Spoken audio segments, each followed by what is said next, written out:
Shrubs are the secret to a productive small food forest if you manage them properly. Most people completely underestimate shrubs. They provide habitat for wildlife, they produce loads of food, they provide structure and beauty, and they can ruin your forest garden if you don't manage them properly.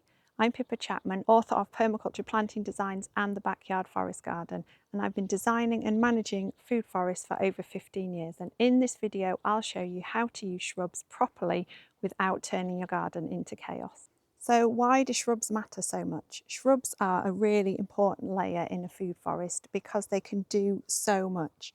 Even just within the category of food production, you know, there's some shrubs such as saltbush where you can eat the leaves, many such as blackcurrants or gooseberries where you can eat the fruits, and then shrubs such as hazel where you can eat the nuts. So they can be productive in so many different ways. You can even use them to replace an ornamental hedge so that instead of just a hedge that just looks nice, you can still get that sort of windbreak and privacy, but in a way where it's producing all sorts of different yields for you.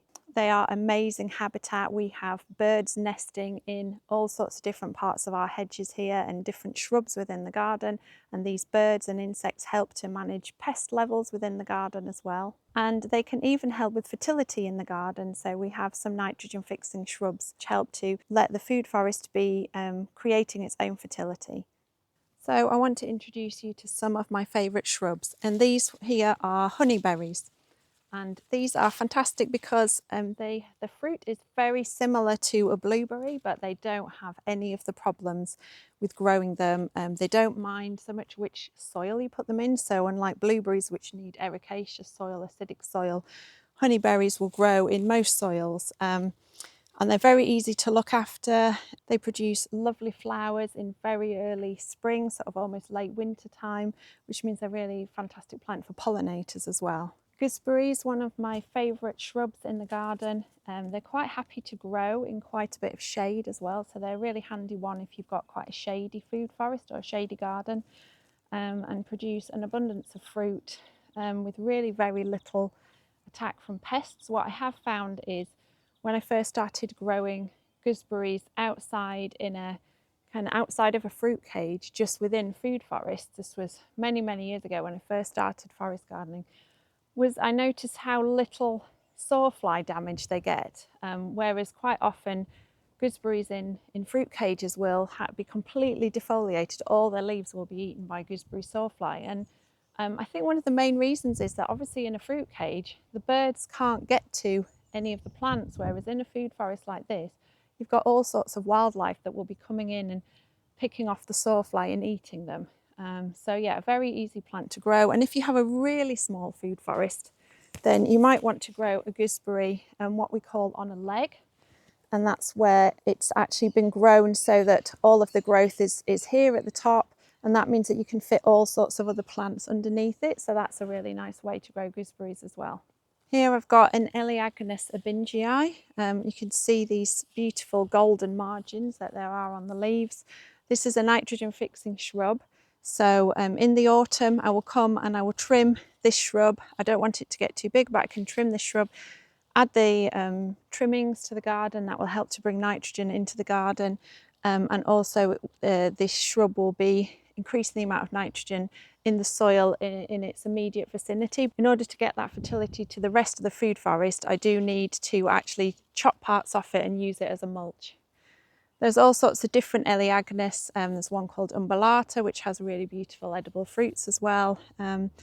This one is evergreen, which adds a really nice addition to the garden for wildlife in winter to kind of shelter and take cover. And also, I say, with these beautiful golden margins, it adds a splash of colour to the food forest, which can have a tendency to be a bit of a sea of green.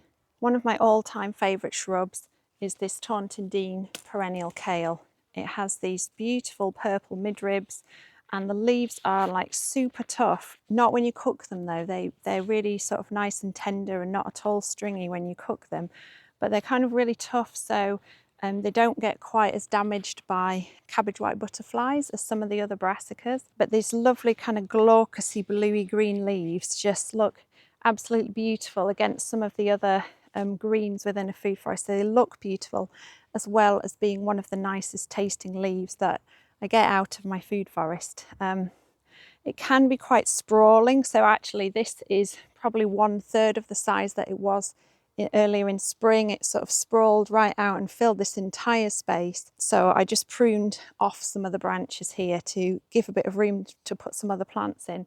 But it's just such a fantastic plant. It just keeps going all year round, so you can even be harvesting it in midwinter. It's evergreen, so it's there all year round.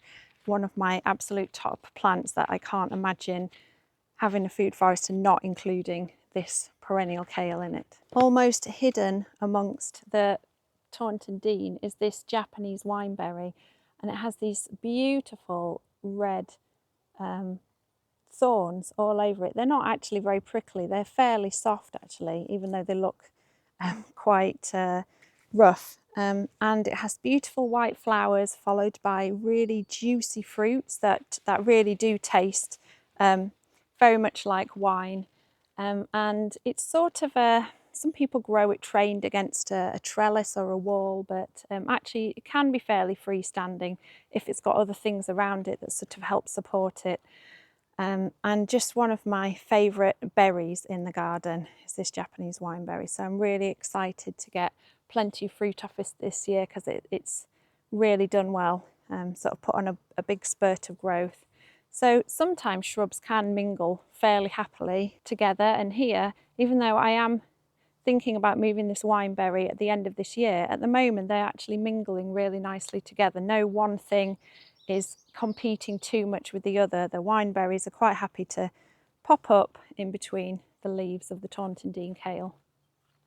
And of course there's blackcurrants, and I mean just so productive. Look at all the fruits on here, and I've done absolutely nothing to this shrub here apart from plant it and occasionally harvest some of the Taunton Dean kale that was swamping it out earlier in the year. I've done very little to this at all. You can see how much fruit there is on it.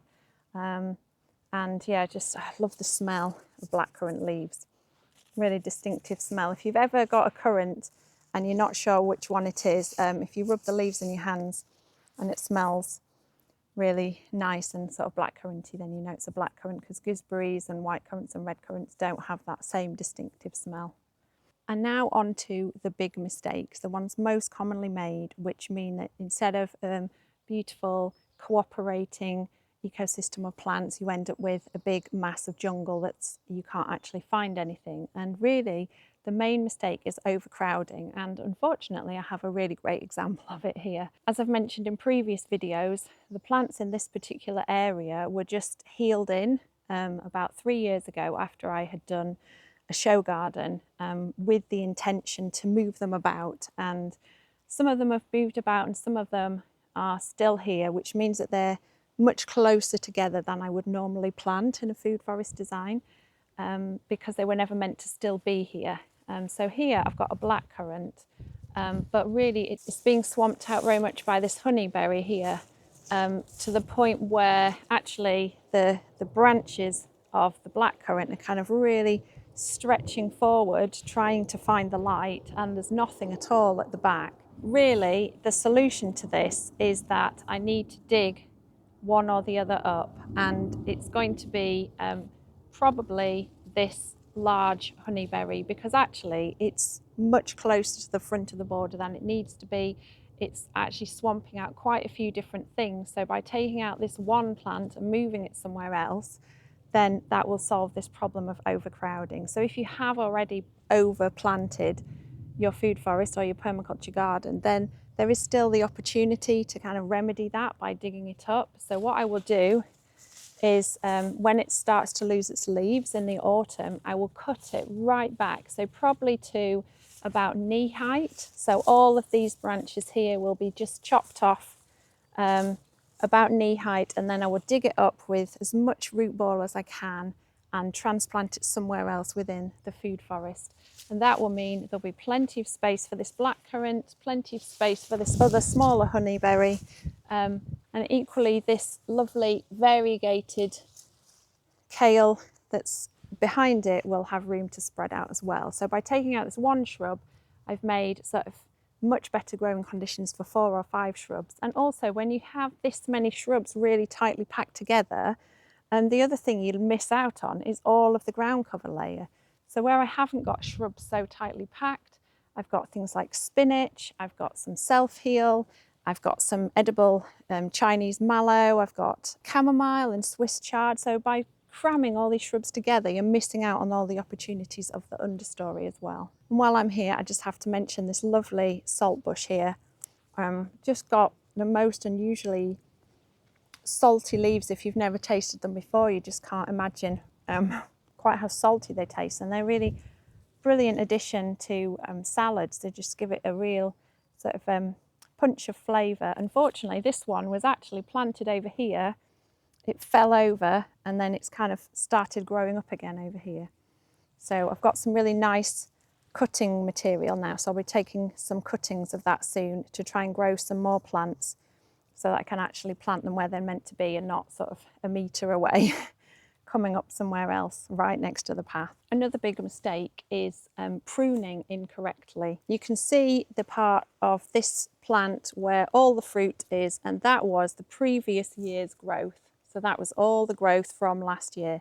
And then this bit up here, this is this year's growth, and there will be fruits on there next year. There'll be some fruits on here as well, but over time the older wood gets less productive and this newer wood will be more productive. And so with things like blackcurrants and quite a few other shrubs, I will do what's called renewal pruning. So what I will do is I'll go in and I'll find sort of 1/3 of the oldest branches, and I will cut those.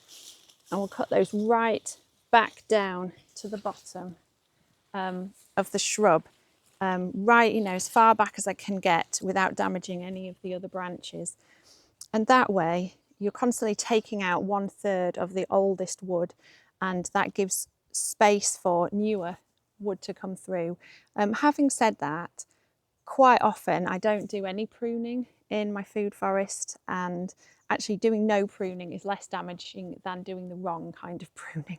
So if you're unsure, it's best to just leave it rather than prune the wrong thing. Quite often what you'll find is people will sort of come and almost turn every shrub into a blob, and quite often what you're doing is you're cutting off this newer, more productive wood, and quite often things will flower and fruit on the new wood, so they'll only flower and fruit on the newer wood.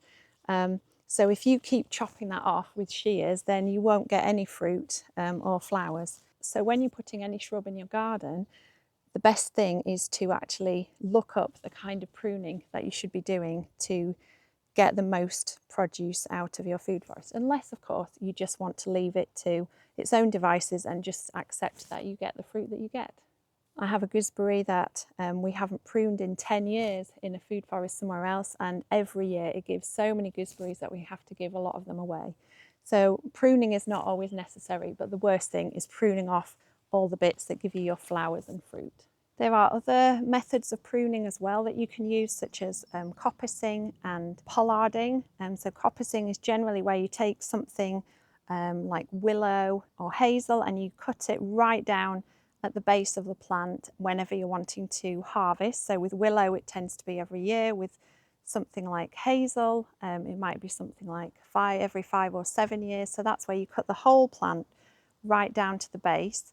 Pollarding is where you do something very similar, but you do it much higher up. So actually when I'm growing willow, I tend to actually cut it back to sort of just above waist height, and that's mainly so that when I'm harvesting I'm not breaking my back by bending down, and also it means I can grow an understory of something else without competing with the shoots on the willow. So I did have, when I first started growing willow, I tried to grow it with things like nettles, but I found that the nettles got going so quickly that it was competing with the willow, and also the rabbits and chickens just loved to eat all of the new shoots. So by pollarding it up here at a much higher height, then it means that I'm not having any competition from the plants underneath. And if you struggle with questions like this, sort of how to manage shrubs, how to what to plant with certain things, and you're really looking for a bit more of a community, then head over to my Patreon page where you can join the Food Forest Circle, And that's all about sort of sharing our experiments, sharing our experiences, asking questions and getting help from each other. So head over to Patreon. That's on a pay-as-you-feel basis to help support these videos that I do on YouTube. So my main design tips when gardening with shrubs in your food forest is number one, check if they need pruning and the way that they need pruning. Number two is making sure that you don't plant them too close. And number three would be adding different coloured foliage like this lovely dark-leaved elder behind me, just to add a bit of colour and interest into your food forest as well. And if you want some more tips for how to garden in a small-scale food forest with shrubs, then check out my book, Permaculture Planting Designs, where there's loads of examples of shrubs that you can grow and things that you can pair with them so that they grow successfully. And I'd really love to know, what are your favourite shrubs that you grow in your food forest at home, or ones that you're really excited about growing? Or do you just skip them all together and just grow trees and then herbaceous plants underneath? I'm always interested to hear about what other people grow in their food forests and how they grow them. So the next video in this series will be all about the tree layer and the best trees for small-scale food forests, for home gardens and community spaces.